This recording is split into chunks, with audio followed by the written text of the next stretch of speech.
Assalamualaikum warahmatullahi wabarakatuh.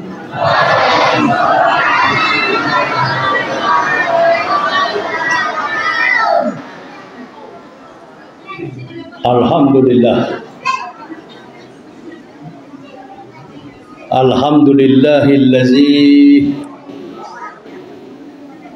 arsadal uqula ila tauhid wa hadaha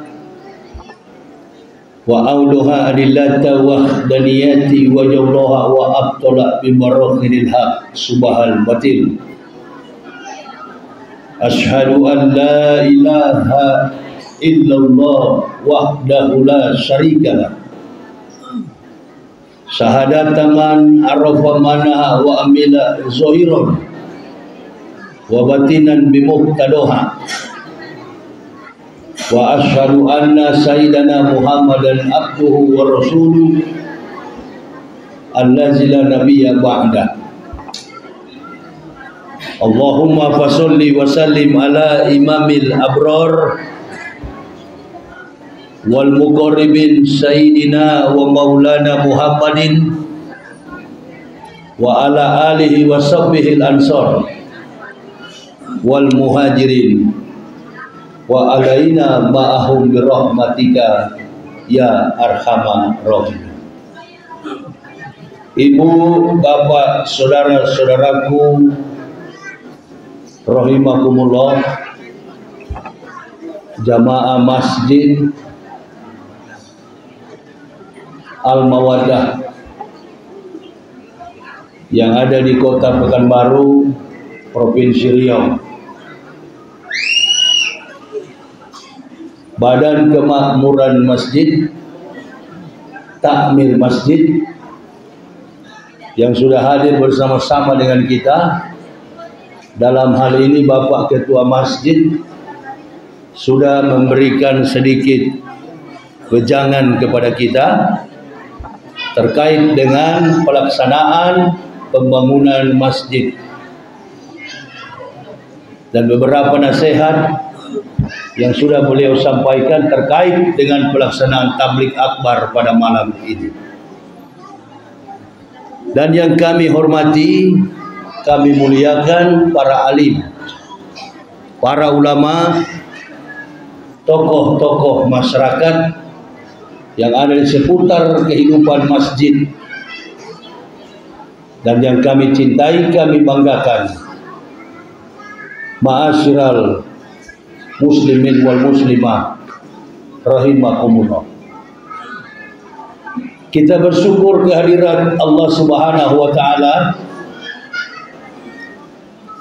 Kalau dari pagi hari sampai pada malam ini, saya pribadi, Bapak Ketua Masjid dan seluruh jamaah, kita semua masih dalam kondisi hidup dan masih bernapas. Artinya masih ada peluang bagi halayak kita sekalian untuk menambah-nambahkan pundi-pundi amal demi bekal kita di yaumil akhir nanti. La tasalu qudama abdin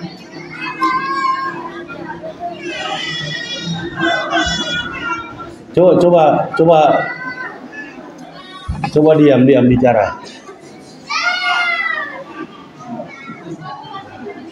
Coba diam kalau saya lagi bicara. Kebetulan saya kurang sehat juga ini. Lantas salu qadama abdin yaumal qiyamati min baini yadayillahi ta'ala hatta yus'alu an arba'ati asa. Faqala Nabi SAW, kata Rasulullah sallallahu alaihi wasallam, lantas salu qadama abdin yaumal qiyamati min baini yadayillahi ta'ala hatta yus'alu an arba'ati asa. Tidak beranjak kaki seorang hamba dari pelataran kiamat kecuali dia ditanya 4 persoalan. Yang akan ditanya pertama kali adalah an umri fima afna. Umur dengan apa engkau habiskan. Wa an jasadihi fima ablahu. Jasad di dalam tanah pun ditanya oleh Allah, dengan apa engkau rapuhkan. Kemudian yang ketiga, wa an ilmihi wa amila bihi. Ilmu yang engkau dapati untuk apa engkau gunakan. Dan yang keempat, wa an malihi min aina itasaba wa fima anfaq. Hartamu dari mana kau dapat dan untuk apa engkau belanjakan. Jadi tidak kita ditanya berapa aset kita di dunia, pangkat, jabatan, kedudukan, harta, berkasta-kasta, laksana keturunan kita di bumi. Yang ditanyakan cuma 4 persoalan. Kalau hanya 4 persoalan tadi yang ditanyakan, mengapa manusia mesti sibuk? Harus menjaga keturunannya, harus menjaga identitas, entitas. Dan dia juga harus menjaga kapabilitas dalam kehidupan konstruksi keluarga dan kepribadiannya.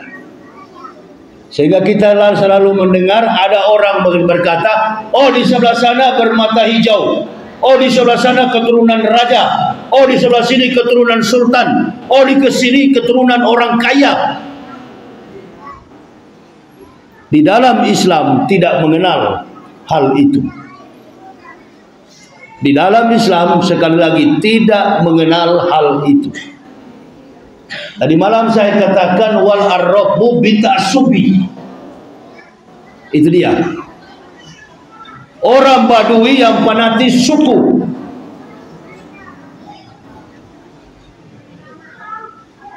Jadi tidak laku di dalam Islam persoalan yang tadi itu.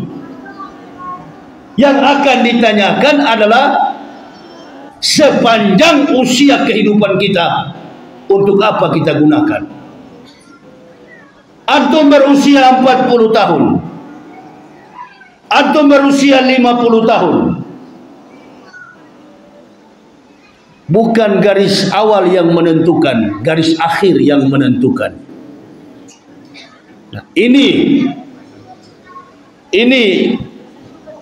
menjadi masalah di dalam problematika, sehingga Nabi kita Muhammad SAW diperintahkan untuk menuju ke Sidratul Muntaha. Ada maksud dan tujuan apa Allah perintahkan Muhammad sampai ke Sidratul Muntaha? Tidak ada lain tujuan beliau, tidak ada lain maksud yang ingin diambil oleh Rasulullah, kecuali membentuk kepribadian sosok muslim yang berakhlakul karimah. Sekali lagi, tidak ada akhlak lain yang diambil kecuali mengambil daripada sosok muslim yang berakhlakul karimah. Anda boleh beragama Islam 100 tahun, Anda beragama Islam 50 tahun, tetapi Anda tidak melaksanakan sholat sebagaimana perintah Islam, maka hal itu tidak ada bedanya dengan orang kafir. Karena yang membedakan antara mukmin dengan kafir itu adalah sholat. Perintah sholat ini bukan perintah khusus kepada umat Islam. Perhatikan baik-baik ibu bapak, perintah sholat ini bukan perintah khusus hanya kepada umat Islam. Perintah sholat ini sudah terjadi setiap regenerasi keturunan para nabi, mulai dari Nabi Adam, Nabi Nuh, Nabi Shem, dan semua nabi yang diutus oleh Allah. Ibrahim, Abraham, Moses, Musa, sampai kepada nabi yang terakhir Israel, Isa al-Masih, semua nabi sudah menjalankan yang namanya perintah solat. Dan ingat baik-baik ibu bapak, saudara-saudaraku rahimakumullah, dasar daripada pelaksanaan ibadah solat kita berpatokan kepada apa yang diajarkan oleh Nabi kita Ibrahim alaihissalam. Qul aina solati wa nusuki wa mahyaya wa mamati lillahi rabbil. Sudah solat atau belum Ibrahim? Ibrahim sudah solat atau belum? Qul aina solati. Katakanlah sesungguhnya Allah memerintahkanku untuk menjaga solat, ibadahku, hidup dan matiku adalah untuk Allah, Tuhan semesta alam. Jadi jangan diidentikan bahwa solat ini perintah umat Islam, bukan. Solat ini adalah perintah universal, sebagaimana Al-Quran, hudalin nasi wa bainati minal huda wal furqan. Sama juga dengan Rasulullah, wa ma arsalnaka ila rahmatan lil. Sama kedudukannya. Sifat daripada kerasulan Nabi Muhammad bersifat universal, sifat daripada Al-Quran bersifat universal, dan sifat daripada solat bersifat universal. Saya berulang-ulang cerita ketika saya di penjara.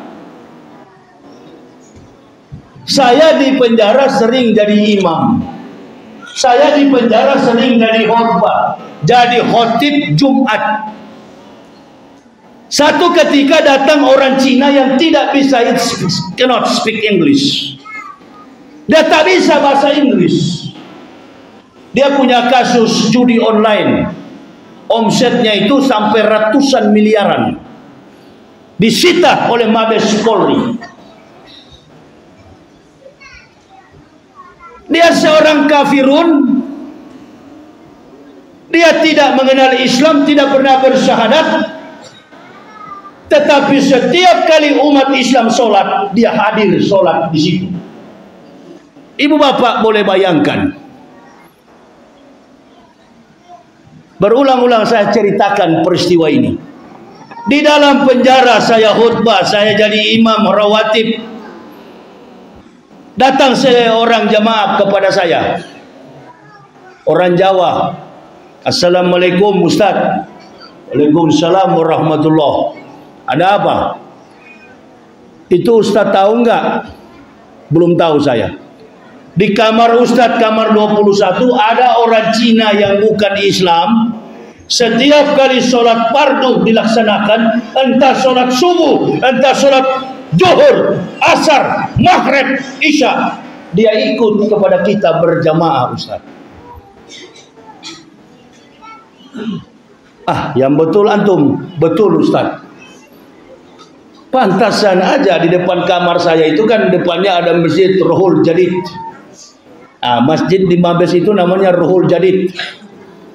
Kemarin saya sudah lupa-lupa karena IQ saya begitu keluar penjara ngomong pun susah. Orang yang tidak beragama Islam, orang yang tidak mengucapkan 2 kalimat syahadat, tetapi dengan terpanggil jiwa dia datang untuk beribadah. Apa antum mengidentikan dia itu orang Islam atau bukan? Belum tentu. Belum tentu. Jangan suka mengkat-kat Islam ini dengan wal arabbu bita'assubi.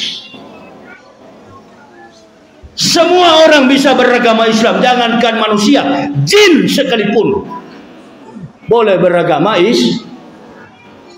apa? Jin apa? Jin apa? Coba jawab. Jin. Kalau kita tidur tengah-tengah malam, air dibangunin, air di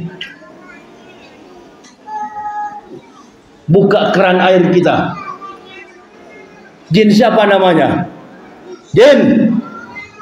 Jin Islam mengingatkan kita, bangun. Minnal laila fatahajat bihi. Pada separuh malam solat tahajudlah kamu. Ini dia. Jadi rupa-rupanya dia intip kita bersama-sama satu saf. Oh, rupa-rupanya setiap kali kita sholat subuh, pantas si Cina ini dia tinggal intip-intip kita. Setiap saya lewat, saya katakan, permisi kok, karena kamar saya dengan masjid memang berhadapan.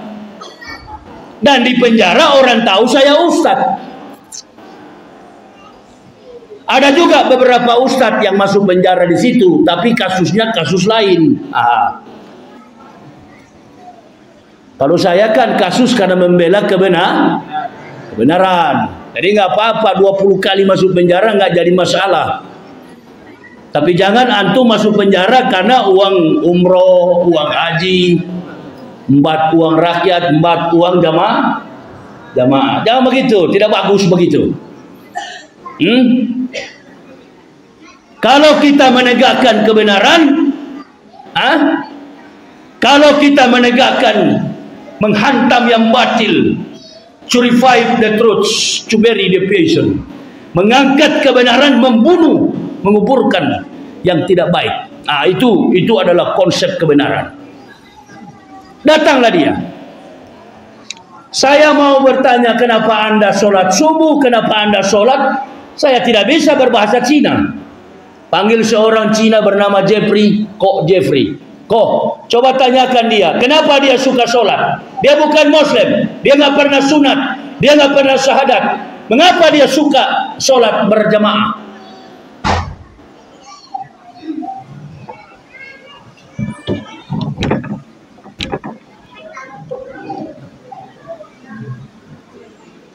Terus kalian begitu.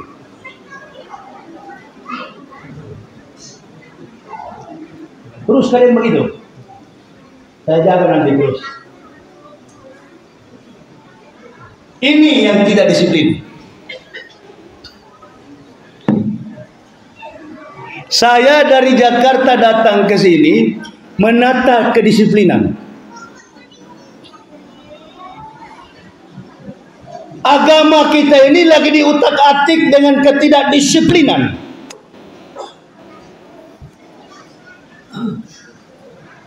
Innalillahi. Oh, berarti menganggap saya ini radio rusak. Astaghfirullahaladzim. Astaghfirullahaladzim.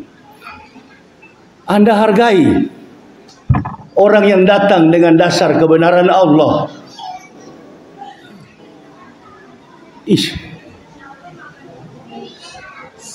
Kalau masih ada kesibukan duniawi, saya berhenti. Kaum alum,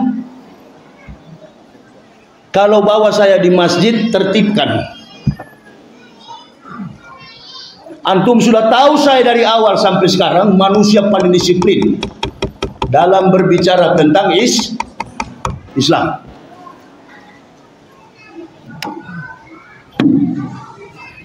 Akibat seperti inilah, akibat seperti ini, seorang pejabat menteri agama bisa mengutak-atik Islam karena pandang enteng kepada Islam.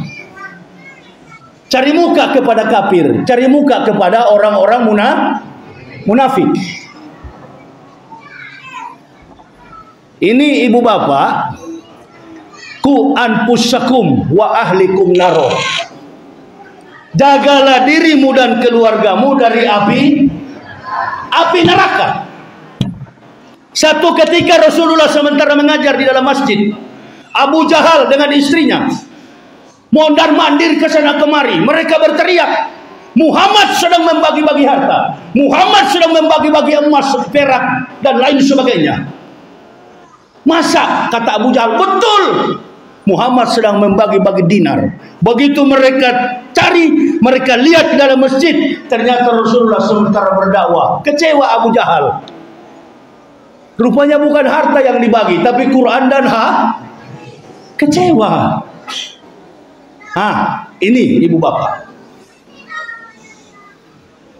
Cari duniamu seolah-olah hidup 1000 tahun. Imali dunia kakak enak kanak-kanaka. Tak yesu abada wa malaki rotika. Kakanaka tamutu godan. Cari duniamu seolah-olah hidup 1000 tahun. Cari akhirat seolah-olah mati besok. Hei, kalau mau minta kepada Allah, ud'uni astajib lakum. Orang kafir tidak pernah sujud. Orang kafir tidak pernah munajat, orang kafir tak pernah minta. Diberikan berkah rizki oleh Allah subhanahu wa ta'ala. Apalagi kita orang Islam. Tapi yang Allah minta kepada kita, di saat kita mendengar nasihat, dengar nasihat itu dengan baik.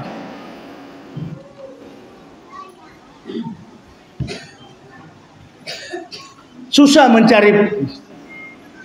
mencari orang-orang yang disiplin. Ibu bapak belum tahu persoalan sekarang ini. Ibu bapak belum tahu masalah sekarang ini. Pemerintah sudah tidak konsen ngurus minyak goreng, sudah tidak konsen ngurus kesejahteraan, kemakmuran masyarakat. Yang diurus adalah ustadz-ustadz radikal oleh Jokowi. Nah, saya mau berbicara sampai ke situ, tapi saya batasi dulu. Karena saya pikir-pikir tidak ada guna saya datang ini.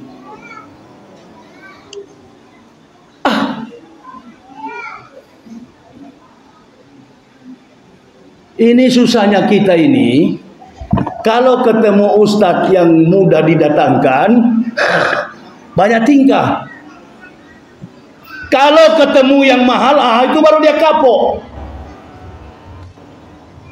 Kenapa nggak undang si ustadz? Aduh nggak mampu, masjid kami kecil. Kalau ketemu yang tidak banyak tingkah, yang betul-betul berjihad, menegakkan Islam di jalan kebenaran, itu dia suka. Dia suka. Bukan disyukuri, syukuri. Alhamdulillah. Ada yang mau datang, ada yang mau memberi nasihat.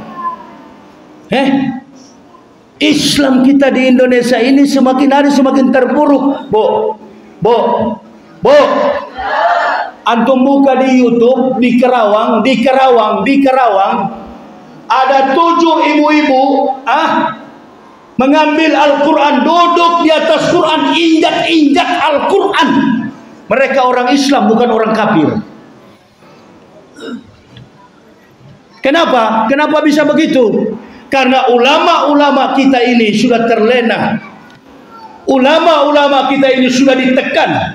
Bahkan orang-orang yang mengkritisi setiap kebijakan yang menyimpang dari aspirasi rakyat selalu dituduh sebagai seorang radikal. Saya mati-mati heran kok Ustadz Somad Abdul Somad dibilang radikal.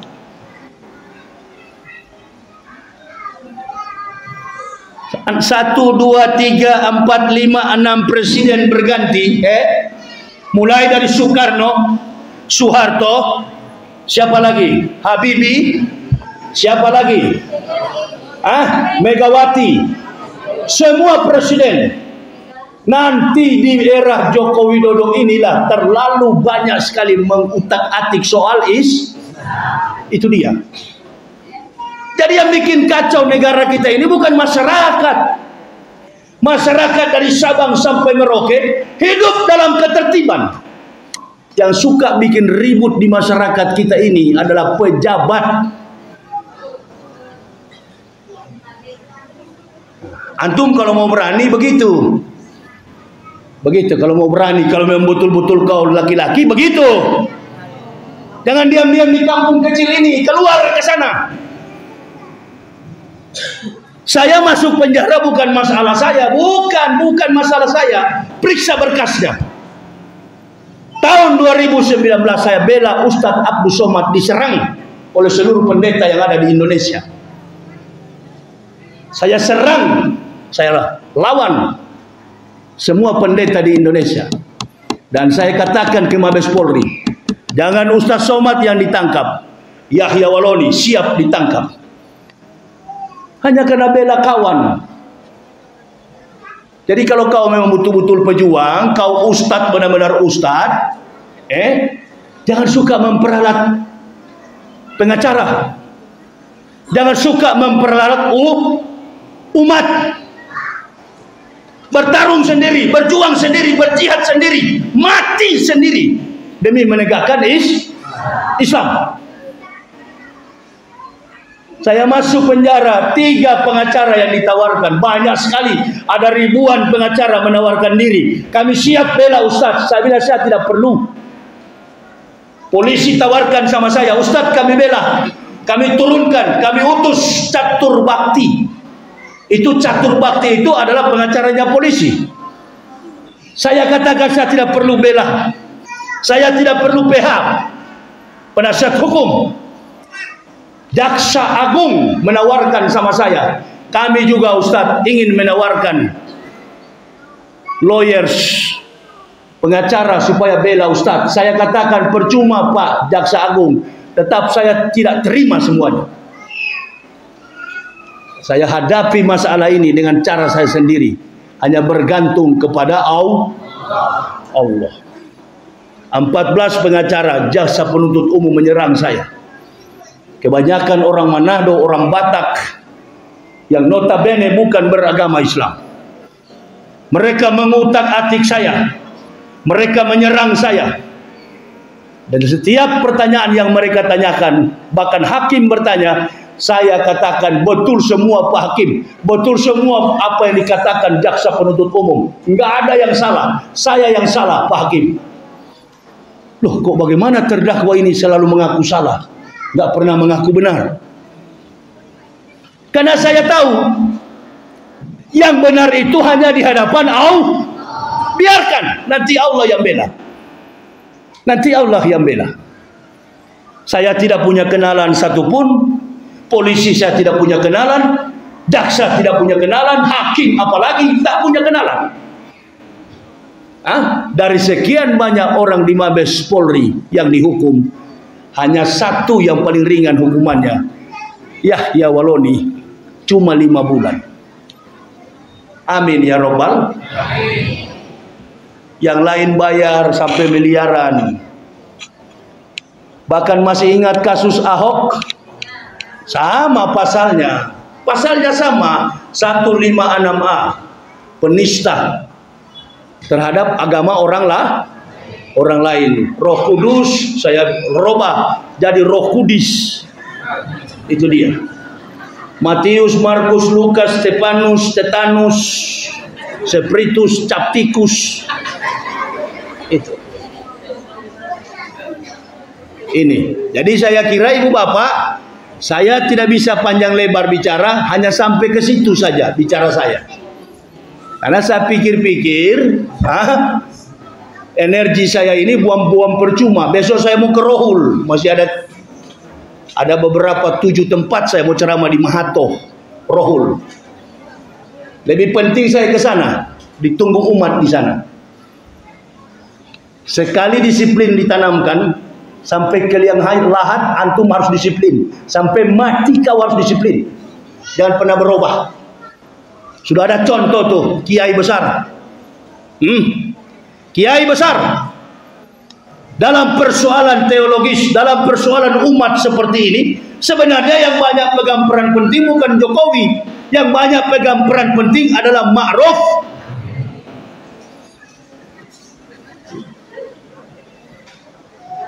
Dia yang paling tahu soal masalah Islam. Dia lebih tahu. Yang menertibkan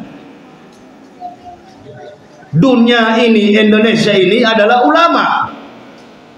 Ulama yang menertibkan dunia ini. Pak Ma'ruf Amin, apa dia ada peduli dengan keadaan sekarang? Nggak peduli dia. Nggak peduli. Nah, ini dia Ibu Bapak.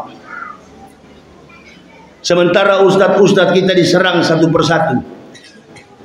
Saya sudah diancam-ancam. Pak Yahya pelan-pelan kalau ceramah. Oh enggak. Saya bertobat. Saya tidak mau lagi menghina-hina agama orang lain. Seperti Roh Kudus, saya bilang Roh Kudus itu enggak boleh. Karena biar bagaimanapun Roh Kudus itu dalam Islam juga adalah malaikat Jibril. Nah itu saya tidak boleh. Tidak boleh menghina-hina Tuhan yang orang punya agama lain. Nggak apa-apa, nggak boleh itu. Stop begitu-begitu. Karena sudah marah sekali saya kemarin. Marah karena UAS dilapor. Kenapa UAS yang dilapor bukan saya? Yang paling kencang ceramah di YouTube itu kan saya. Kok UAS yang dilapor? UAS jadi sasaran. Kita lindungi beliau ini. Karena beliau ini memang jadi sasaran. Kita lindungi. Orang tidak punya salah. Ulama muda. Usianya muda. Kemampuan akademik. PhD.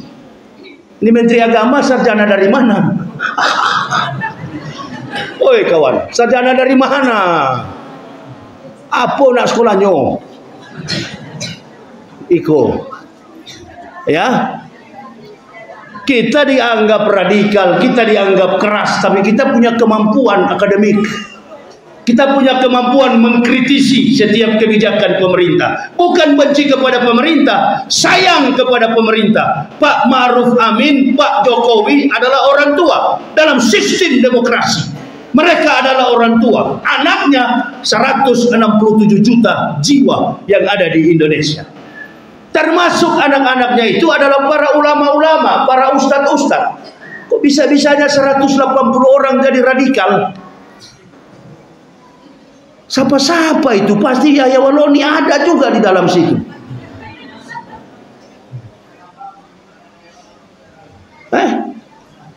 Nggak mati-mati saya. Dari penjara saya mungkin mau mati, nggak jadi mati. Oh, kok mungkin ada yang bilang, loh kok masih sehat-sehat? Belum mati-mati tuh Yahya itu. Belumlah, kau mati duluan baru saya mati. Tidak ada cerita itu. Nah ini ibu bapak, saya gambarkan begini terang. Dengar ke sini, dengar ke sini. Supaya ibu bapak pulang dapat pahala, dapat barokah. Jangan ibu bapak pikir, oh ini kan orang mualaf, ini kan orang dari Kristen. Oh beda kawan, saya dari kafir, tapi saya masuk Islam karena pengetahuan Islam lebih tajam daripada antum. Antum nggak punya pengetahuan Islam. Coba kalau antum punya pengetahuan Islam, boleh nggak ceramah seperti saya? Bisa. Baru 1 menit sudah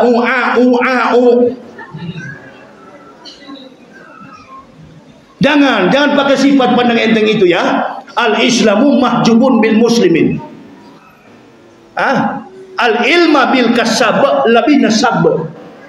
Ilmu itu dipelajari bukan karena nasab, bukan karena nasab. Ilmu itu dipelajari. Saya kalau mimpin orang imam, nggak usah saya ceramah. Saya kalau mimpin orang imam, semua saya pakai aturannya. Mau zikir mau doa, panjang-panjang seperti para ulama. Nggak sembarang-sembarang saya beribadah. Bukan Allahumma lantas jalan. Nah itu jamaah. Ini. Makanya sholat itu dipentingkan oleh Allah. Disuruh Nabi Muhammad, diperintahkan Nabi Muhammad. Kenapa? Karena sholat para nabi sampai kepada Nabi Isa tidak pernah tertib. Waktunya tidak tertib, jumlah rakaatnya juga tidak tertib. Makanya di dalam surat Maryam di situ dikatakan Nabi Isa sholat, Nabi Isa membayar zakat. Jadi kalau mengatakan Nabi Isa orang Kristen bagaimana? Nabi Isa membayar zakat, Nabi Isa juga sholat. Qala inni Abdullahi atani al-kitab wa ja'alani nabiyah wa ja'alani mubarakan aina ma kuntu awsani bi sholati wa zakati madumtu hayya. Itu dia. Saya ini kata Al-Masih hamba Allah. Allah memberi aku kitab wa ja'alani nabiyah dan mengutus aku sebagai nabi. Wa ja'alani mubarakan aina ma kuntu awsani bi sholati wa zakati madumtu hayya. Dan kemanapun aku pergi, aku membayar zakat. Madumtu hayya. Madumtu hayya artinya sepanjang usia hidupnya dia membayar Zakat. Kalau orang sholat dan bayar zakat, dia agama Kristen atau Islam? Dia agama Kristen atau Islam? Nah, kenapa ibu bapak selama ini percaya Isa itu Kristen? Yang ada di Kristen sana, lakum dinukum, bukan Nabi Isa, tapi Yesus. Lakum dinukum waliyadin. Yesus bukan Isa, Isa bukan Yesus. Yesus bisa digambarkan dalam bentuk visualisasi fisik, postur tubuh, wajah, maupun gambar fisik badannya. Tetapi Nabi Isa tak mampu digambarkan secara visualisasi. Jangankan Nabi Isa, Nabi yang 576 tahun sebelum Isa, Ahmad bin Abdullah, Nabi kita Muhammad, sulit digambarkan secara visual, physical. Nanti habis dari ceramah saya pergi bertamu ke rumah-rumah orang Islam. Ada nggak foto Nabi Muhammad? Sementara masih kecil dipeluk. Ada juga Nabi Muhammad naik kuda. Ada nggak kira-kira? Sulit digambarkan. Siapapun yang melihat Nabi pasti pingsan, bahkan ada yang mati. Itu fakta. Itu fakta. Semua orang yang melihat Nabi pasti mati. Nggak ada yang bisa melihat Nabi kita Muhammad Sallallahu Alaihi Wasallam. Abad keberapa Nabi Muhammad? Dilahirkan tahun berapa? Tahun aja lupa. 20 April tahun 571. Bertepatan dengan 12 Rabiul, di mana Abraha menyerang Ka'bah dengan menunggangi seekor gajah. Maka tahun itu disebut dengan tahun gajah. 20 April tahun 571. Nabi Isa lahir tahun berapa? 6 sebelum Masehi.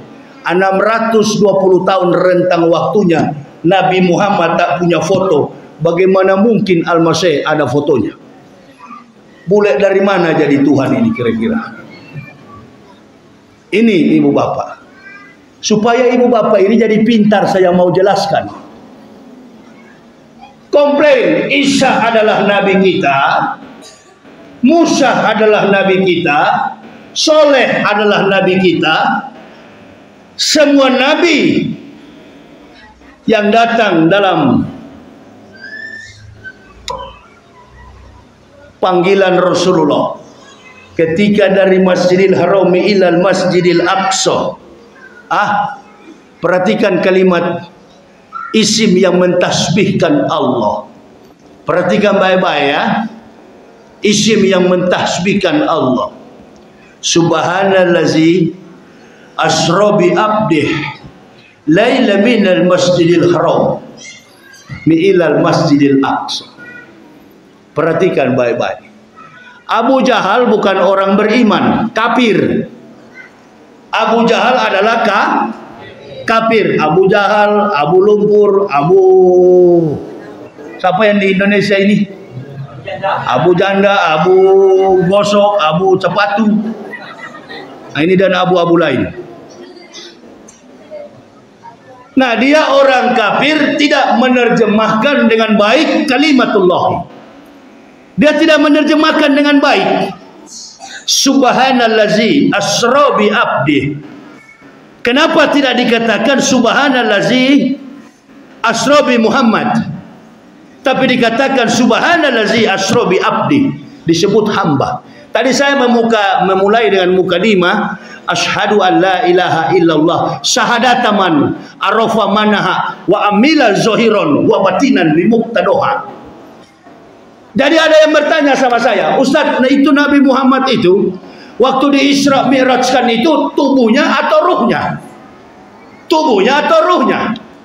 Ibu bapak bermimpi berada di Padang, ibu bapak bermimpi berada di Manado, ibu bapak bermimpi berada di Jakarta. Tidur ibu bapak di daerah sini, kompleks di sini. Ibu bapak bangun di Jakarta atau di Padang? Di Jakarta atau di Padang? Di sini, karena ibu bapak bermimpi. Kalau hanya ruh yang diangkat ke Sidratul Muntaha, itu namanya mimpi. Bunga di siang hari. Tapi ini persoalannya Sidratul Muntaha, diantar sampai ke langit yang ketujuh, kemudian menaiki tangga putih. Sampai di atas itulah Jibril tak boleh naik. Langit pertama ketemu Idris, langit kedua ketemu Soleh, langit ketiga ketemu Adam, langit keempat berjumpa Yahya dan Isa, langit kelima bertemu Moses, langit kelima bertemu Harun, langit keenam bertemu Musa, langit ketujuh berjumpa dengan seorang sosok laki-laki yang beruban di dunia, namanya Ibrahim Abu Ambiya, penghulu dari semua bapak para nabi, Abu Ambiya. Ditanya oleh Rasulullah, "Hei Jibril, saudaraku, siapakah laki-laki yang bersandar di tiang masjid Baitul Ma'mur di lantai 7 ini? Di langit yang ketujuh ini, siapakah laki-laki yang beruban putih ini?"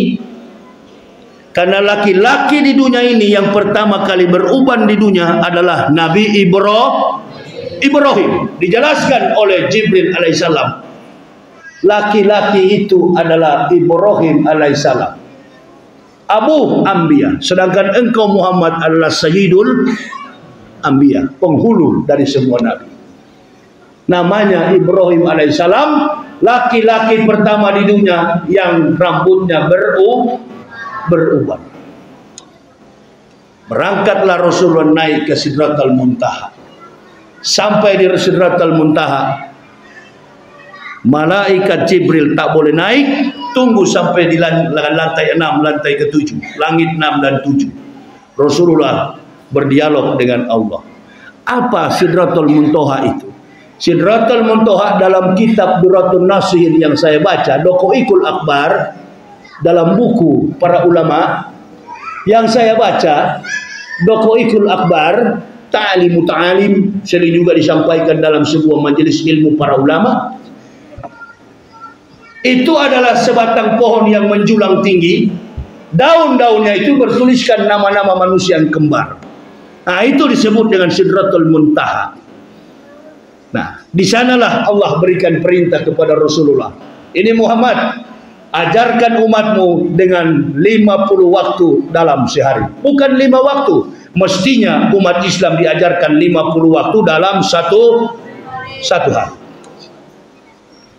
Ini ibu bapak, karena pengasihan Allah kepada Rasulullah dijadikan 5 waktu. Musa katakan, Muhammad, minta kepada Allah, kurangi.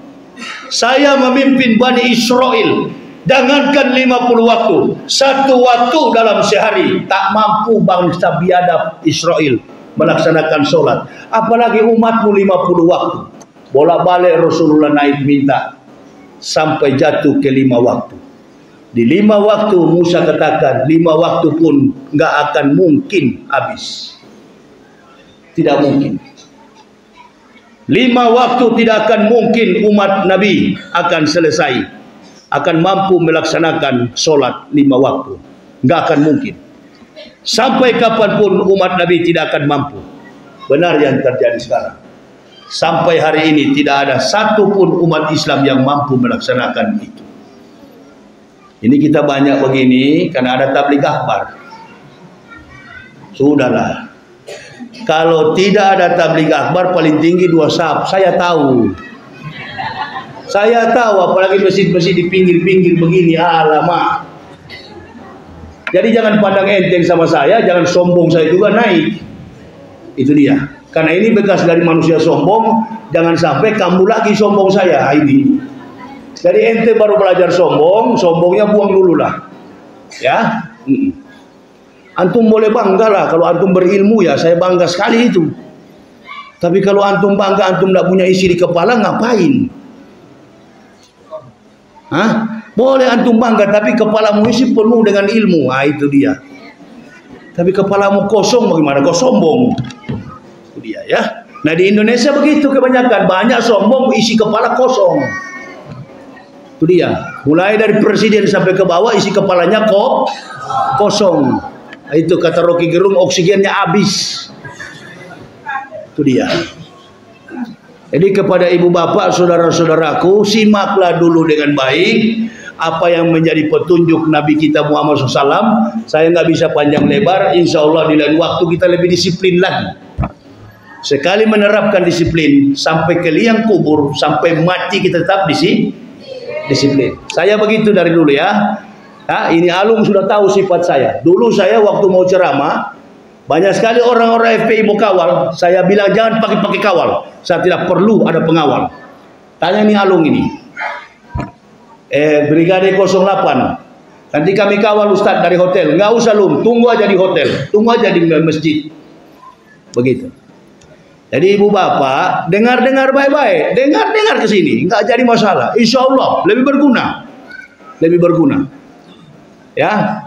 Dan saya selalu begitu. Dalam setiap momen, di dalam setiap kesempatan, ada yang tidak disiplin, saya pasti berhenti. Itu dia. Dan ini menjadi pukulan bagi kita. Sudah banyak cerita yang saya sampaikan. Inti daripada persoalan Isra wal Mi'raj ini, ibu bapak banyak berserah diri kepada Allah. Ya, tidak usah terpengaruh dengan mau manusia yakut, yukut, yikit. Itu. Ya, kita doakan supaya tahun 2024 Pak Jokowi segera turun. Insya Allah ada presiden baru. Amin ya Rabbal. Ada presiden baru, mudah-mudahan. Bukan Pak Jokowinya yang rusak, pembantu-pembantu Jokowi kebanyakan amburadul semua, kacau semua. Ya, sudahlah, jangan dah usah pikir-pikir yang lain. Insya Allah presiden ke depan kita yakin penuh bahwa nanti akan jadi presiden adalah Pak Prabowo Subianto. Sudah, yang itu sajalah, yang lain-lain nggak usah lah. Ya, paling Pak Jokowi bilang sama Pak Prabowo, apa wi? Jadi kamu adalah yang jadi presiden. Iya. Insya Allah. Ya, terus Menteri Agamanya, Insya Allah Ustadz Abdul Somad. Amin ya Rabbal. Menteri Pendidikannya Muhajir Effendi. Nah, itu banyak orang-orang Muhammadiyah, orang-orang Padang, orang-orang Jawa. Orang-orang Jawa banyak pintar-pintar. Semua kumpulkan. Jangan seperti yang kemarin ini, aduh kacau. Yakut. Ya, nah ini. Jadi Yakut biar saja mimpin Banserep.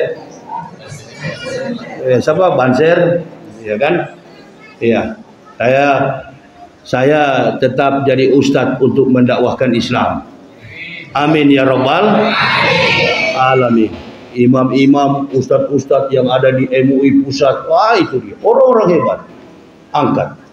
Berhenti mengacaukan antar umat beragama. Orang Kristen juga enjoy saja kok. Hindu, Buddha, umat Islam, umat Kristen semuanya bersahabat dengan baik. Jadi kita jalin ukhuwah Islamiyah dengan baik. Kita perketat nasionalisme kita yang kuat. Berhenti kita. Kalau kita mengatakan hal-hal yang mengenai teologis tidak jadi masalah. Kita keras.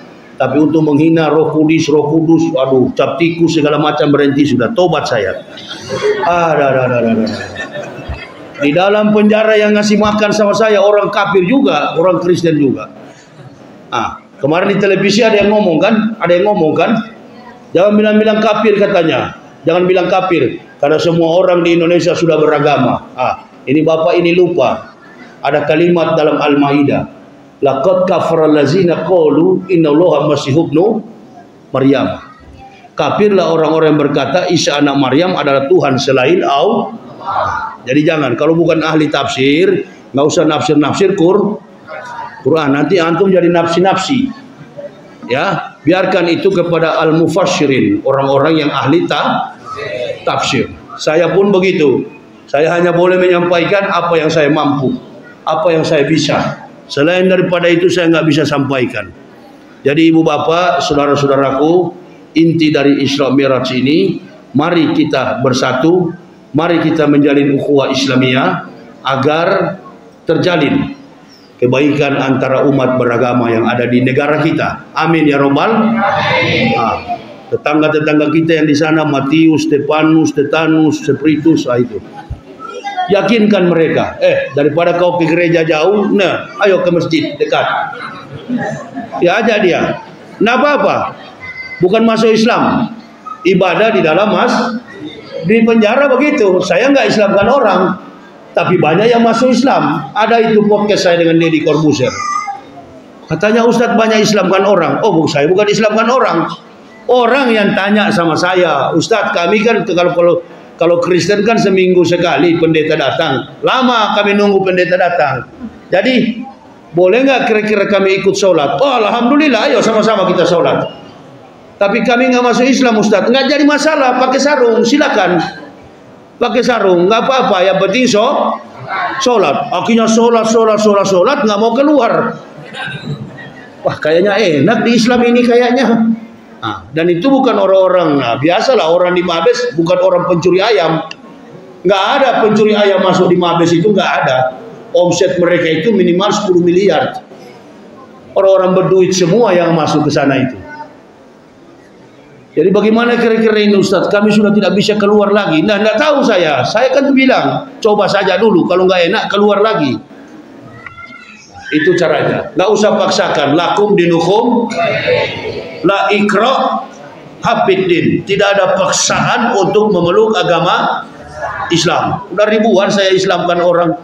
Nggak pernah saya bangga. Yang saya bangga kalau dia mengerti ajaran Islam. Jangan masuk Islam karena mau kawin. Ya, ibu bapak saudara-saudaraku, saya masuk Islam bukan mau kawin. Saya masuk Islam satu keluarga, bini dan 3 orang anak. Itu kalian mesti tahu. Makanya saya tidak pernah main-main dalam akidah Islam. Nggak pernah saya main-main. Saya masuk Islam satu keluarga, istri dan 3 orang anak. Saya dulu sebelum masuk Islam rektor yang mempendetakan para pendeta. Di Papua sana mereka paling tahu disiplin saya. Kalau saya lagi mengajar, ada yang main-main, saya lempar pakai sepatu. Nah ini disiplin saya dulu. Waktu saya masih kafirun. Ini dia. Baju saya, sepatu saya, jas yang saya pakai, sekarang ini tinggal 75.000. Gamis yang saya pakai 75.000. Ini sorban ini cuma 25.000. Total sampai ke bawah cuma 100.000. Tapi masuk surga. Daripada pakai dasi kupu-kupu masuk peti mayat, dasi kupu-kupu neraka semua. Itu dia. Nah, kalau itu bukan singgung, itu memang fakta. Itu memang fakta. Terbungkus memang. Berangkat pakai baju putih-putih. Kemana? Mau kemana Ustadz? Ya ke neraka, kemana lagi? Nak kemana? Kalau orang Islam tidak, Yahya meninggal, bungkus dengan kain kafan, ngadap kiblat, insya Allah. Orang yang masuk Islam dengan bersih, mendapat hidayah. Yang namanya mu'alaf, ditempatkan di tempat yang maha tinggi. Amin ya Rabbal. Orang yang namanya pendeta ditempatkan di tempat yang maha tinggi. Asal pendeta yang bagaimana? Yang betul-betul menegakkan Islam sampai akhir hidupnya dia menegakkan Islam. Nah ini kesaksian hidup saya. Nanti bagi jemaah yang berminat untuk memiliki buku saya ada di mobil. Silakan. Bagi yang berminat, saya kasih waktu beberapa menit, saya akan pulang kembali ke hotel. Karena saya mungkin subuh sudah berangkat menuju ke Rohul. Masih ada kegiatan di sana. Ya. Dan saya ingatkan kepada seluruh jemaah, saya ingatkan, berhati-hatilah. Sekali lagi, jangan pernah mengukur orang dari kulit. Itu dia ya. Ibu bapak belum pernah kenal, belum pernah dekat sekali dengan Yahya Waloni. Bapak ibu belum pernah tahu. Ibu bapak baru kenal saya cuma di kaset di mana-mana. Tapi dekat ibu bapak belum pernah tahu saya. Saya kalau sudah pegang prinsip A, itu nggak pernah jadi B. Sampai ke liang kubur saya tetap A, nggak pernah jadi B. Nah itu, ini dia. Jadi itu saja yang bisa saya sampaikan. Terima kasih atas perhatiannya. Mudah-mudahan malam ini malam yang baik. Besok ada berkah dari Allah. Dan kita semua senantiasa diberi kesehatan oleh Allah Subhanahu wa taala. Usikum wa nafsi bitaqwallah. la ilaha illa huwa 'alallahi falyatawakkalul mu'minun. Wassalamualaikum warahmatullahi wabarakatuh.